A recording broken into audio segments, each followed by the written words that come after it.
অন্য যে কোনো সময়ের চেয়ে পবিত্র রমজানে বেড়ে যায় ভিক্ষুকের সংখ্যা।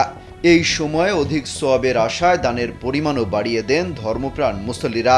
তবে অতিরিক্ত ভিক্ষুকের যন্ত্রণায় অনেক এলাকায় মানুষ অতিষ্ঠ হয়ে ওঠেন। এসব ভিক্ষুকের উৎপাত ঠেকাতে মাঠে নেমেছে দুবাইয়ের পুলিশ। শুক্রবার থেকেই শুরু হয়েছে তাদের অভিযান।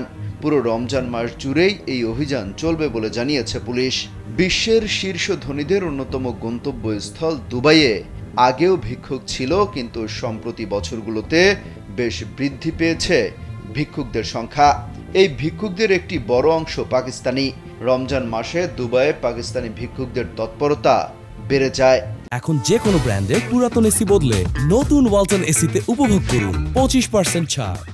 পুলিশের তথ্য অনুযায়ী শিশু ও বয়স্কদের অসহায় হিসেবে প্রদর্শন করা, শারীরিক অক্ষমতাকে প্রদর্শন করা, সহানুভূতি অর্জনের চেষ্টা, অসুস্থতা বা আহত হওয়ার ভান করা, মসজিদ নির্মাণের ভুয়া তথ্য প্রচার করে তহবিল গঠনের চেষ্টা সহ বিভিন্ন কৌশল অবলম্বন করে এই ভিক্ষুকরা। ইসলাম ধর্মে ভিক্ষাবৃত্তিকে ব্যাপকভাবে নিরুৎসাহিত করা হয়েছে। মধ্যপ্রাচ্যের উন্নত দেশগুলোতে ভিক্ষাবৃত্তির রীতিমতো শাস্তিযোগ্য অপরাধ। দুবাই পুলিশের তথ্য অনুসারে গত 5 বছরের অভিযানে দুবাইয়ে গ্রেপ্তার করা হয় 2085 জন ভিক্ষুককে।